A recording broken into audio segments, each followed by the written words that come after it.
Welcome to SDA Mastery, the podcast series hosted by Tania Gomez Consulting.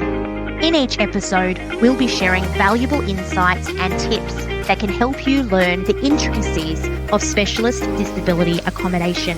We will demystify the entire SDA process, give you direct access to experts in the field, and help you to discover what life is like as an SDA provider. Whether you're thinking about leaping into SDA or you're looking to level up your existing NDIS business, you're in the right place. Come on in, let's explore the SDA space together. Hey Deb, how are you? I'm good, Minh. Today we're sitting here with our interviewer, Tania Gomez from Tania Gomez Consulting, and she's going to ask a whole bunch of questions. This topic here today is... The basics of design guidelines, Wow. SDA categories. Tania, go away. So to begin with, I wanted to ask you about basically what are design categories? So my question is, the pricing and funding of SDA homes seems to be dictated by the design categories. Can you explain the design categories and what they mean? Number one that everyone knows is HPS. High physical support. Secondly is FA. Fully accessible. Thirdly is robust. Robust. And the last one is IL. Improved livability. Let's start with the last one, Debbie. IL. What is IL? IL is basically for people who have cognitive dysfunction, find it hard to sort of be aware of everything around them. So they need a property that has been designed to give them better lines of sight, that there's luminous contrast. That means there's like different colour borders around the doorways.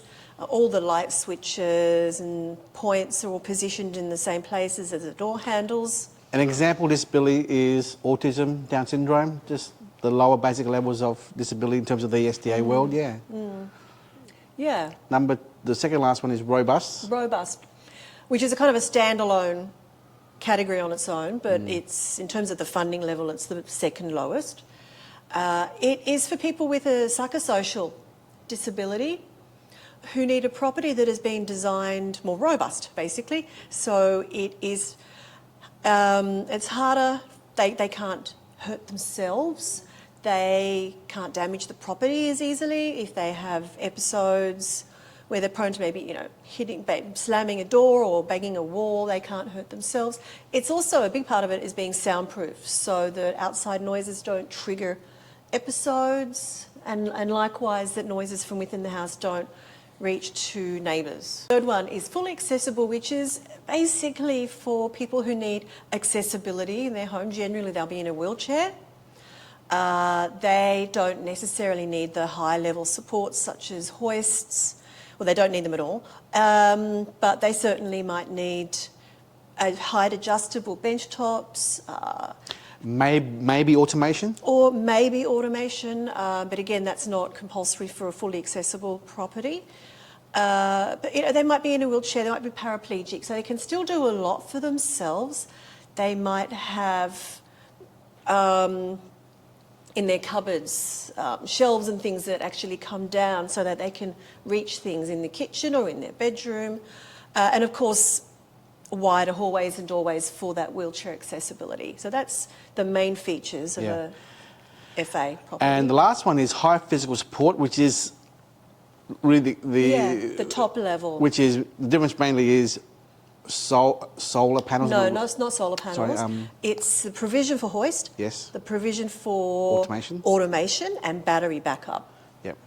The differences, so it's the same as a fully accessible, but with those few extra provisions. And because the cost, Tania, is almost identical, most investors might as well go all the way and spend the extra 30 grand to do the whole thing, yeah. Right, okay. And so why are there different prices for different levels? Basically because of the cost of constructing them. So an improved livability house is not a lot different from a normal home. There's not a lot that goes into it, especially the new housing construction guidelines, the accessible housing, which is coming in around most parts of the country next year, I believe. This is Very little difference between a regular home and IL. The little changes, Tanya, are very minute. Door levers rather than doorknobs, different colours of the walls to allow someone who may be partially blind to see different parts of the house. Slightly wider doorways, wider hallways, 10 centimetres or so. Just very minor changes to the house, yeah. So basically it's just a more livable home anyway. So it doesn't cost a lot more, so that one has a lower level of funding. The robust, fully accessible, high physical support all cost a bit more depending on what level they are because of the features that have to go into them. So what the funding levels reflect is basically the cost to construct these properties, in a nutshell. Okay. It's also taken into account the size of land required to build one of these properties. So a high physical support needs bigger rooms and therefore larger footprint to go on a larger block of land. So that's going to cost more for people who are building these properties just to buy the land. So all sorts of different factors have gone into the prices. Yeah, wonderful. And who determines if a house is a certain category? The SDA assessor does. And what does that process look like? At the planning stage, whoever is designing the plans, the architect, the building designer, will have made a decision to make it a high physical support or IL. I want to reword the answer here a little bit. Okay. Because the question was who decides. And it really is the builder. They instruct the assessor, we're going to be building a wheelchair accessible house on this block. Please assess the design to make it so. So I think really the builder, behind the builder really is the investor. So it may be investor instructs the builder instructs the assessor, or builder instructs assessor. So that's the answer, yeah. True. But at the end of the day, the assessor is the one that will tick it off as being compliant to those design standards. Yeah, right. And what if there is a participant in an area that has a certain level of need, but the houses available aren't built to that design standard? Complex situation that, and that's happening all around the country. Obviously there is still a long way to go to get properties in all areas that they're needed that are of the right design. I'd say it's important for the investor or the builder to be talking to people on the ground, and those people are the SIL care providers, who would obviously be talking to potentially the SDA providers in the region, to look at the data, the pipeline, the demand, the people, the community, as to what they need in the area. Because people talk, people gossip. Oh, there's these houses down the road, this is being built over here, it's villas, or these apartments going up. So people in the community will know what's going on in terms of development.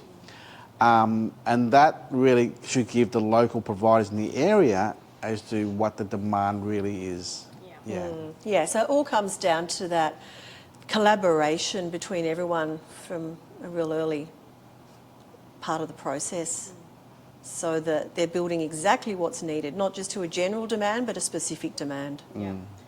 And is it possible that you would build a house at high physical supports, but the participants who choose that might be another level, and therefore you are receiving less funding than you had imagined for that property? Absolutely. And in fact, we estimate around 10% of SDA funded participants are going to have high physical support funding. So the fact that something like 60% of all properties in Australia so far, the new build SDAs, have been built to high physical support, obviously they're not all going to get the highest funded tenants. So they will be taking people who have got a lower level of funding. However, since the latest price review,